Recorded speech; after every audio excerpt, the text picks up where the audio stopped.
विसर्जन। रविवार को बेनीपट्टी की डीएसपी नेहा कुमारी ने मधवापुर थाना का वार्षिक निरीक्षण किया। इस क्रम में उन्होंने कांड दैनिकी, प्राथमिकी पंजी, गुंडा पंजी, डोजियर मालखाना सहित कई तरह के अभिलेखों का सूक्ष्मता से अवलोकन कर मिली त्रुटियों को सुधारने का निर्देश थानाध्यक्ष राजकुमार मंडल को दिया। आज के निरीक्षण के बारे में बताएंगे मैडम।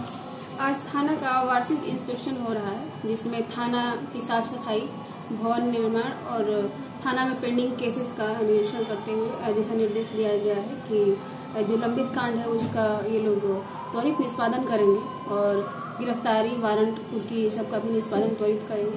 साथ ही जो भी क्षेत्र में जो क्राइम हो रहा है उस पर भी कंट्रोल करने की कोशिश करेंगे। शराब रिकवरी और अपराधियों की गिरफ्तारी और आने वाले पर्व त्योहार के लिए भी सतर्कता बरतते हुए थाना का इंस्पेक्शन किया जा रहा है। भारत नेपाल सीमावर्ती इलाका होने के नाते यहाँ अपराधियों का जो है मनोबल लगातार हावी रहता है और इस समय में पुलिस को लगातार सफलताएं भी मिली है।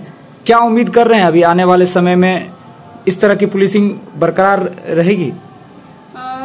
जिस तरह से हम लोगों ने बाकी चीज़ों में सफलता प्राप्त की, जिस तरह से नेपाल बॉर्डर होने की वजह से यहाँ पे पोरस बॉर्डर है, इस वजह से आना जाना सुगम हो जाता है, अपराधी आसानी से एंट्री कर जाते हैं इंडिया में और शराब का भी इस तरह से कारोबार कर लेते हैं ये लोग। तो जिस तरह से पूर्व के कांडों में उद्भेदन हुआ है, शराब रिकवरी हुआ है, तो आशा करते हैं कि ये लय बरकरार रहेगा और पेट्रोलिंग को सुपर गश्ती भी निकलता है, ग्राम रक्षा दल को भी एक्टिव किया गया है, तो ये कंटिन्यू रहेगा और सख्ती की जाएगी।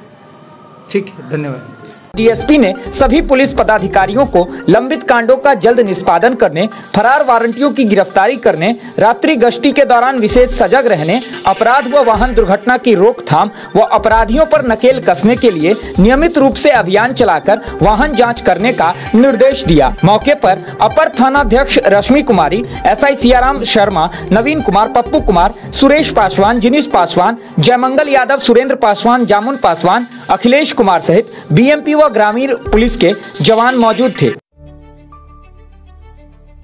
आसमान में बादल का नामो निशान नहीं है। जो जल्दी ही वर्षा ना हुई तो खेत सूखे ही रह जाएंगे, जुताई बुवाई कुछ भी ना हो पाएगा। हाँ भाई, क्या कर सकते हैं, सालों से तो मौसम का यही हाल चल रहा है। कभी गर्मी ज्यादा तो कभी ठंड देर से आती है, कभी वर्षा समय से नहीं आती तो कभी गर्मी में ही बारिश से बाढ़ आ जाती है।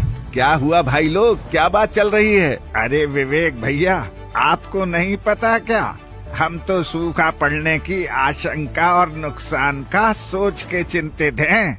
देखो, इसी से बचने के लिए मैं पिछले कई सालों से आप सबको फसल बीमा कराने के लिए बोल रहा हूँ, लेकिन आप सब मेरी बात ही नहीं मानते। भाई, प्रकृति पर हमारा नियंत्रण तो है नहीं, लेकिन बीमा लेकर हम अपने पैसों और आगे की खेती की समस्या तो कम कर ही सकते हैं। सच कहा था भैया आपने।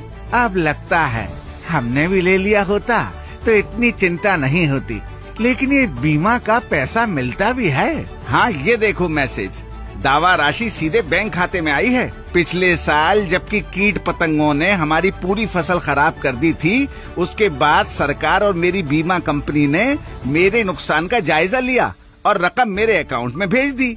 और हाँ भाइयों, अभी भी देर नहीं हुई है, आज ही प्रधानमंत्री फसल बीमा योजना में अपना पंजीकरण करा लो आप सब। पर मेरे ऊपर तो कर्जा है बैंक का और मोहन भाई के पास खेती बड़े कम है, तो क्या हम भी बीमा ले सकते हैं? हाँ भाई, ये बीमा बड़े छोटे ऋणी गैर ऋणी सबके लिए है और बहुत आसान किश्तों पर। इसमें खरीफ पर 2%, रबी पर 1.5% और बागवानी फसल पर 5% तक देना होता है। और कई राज्य सरकारें तो बीमा का पूरा प्रीमियम स्वयं दे रही हैं। नमस्ते। नमस्ते कृषि रक्षक जी। लो, कृषि रक्षक जी भी आ गए। अब इनसे अच्छा इस योजना के बारे में कौन बताएगा? इसमें पंजीकरण कराना भी बहुत आसान है। अब तो जन सेवा केंद्र या बैंक शाखा या पोस्ट ऑफिस या फसल बीमा पोर्टल से भी फसल बीमा का पंजीकरण हो जाता है। बीमा मध्यस्थ तो घर आकर फसल बीमा पंजीकरण करते हैं।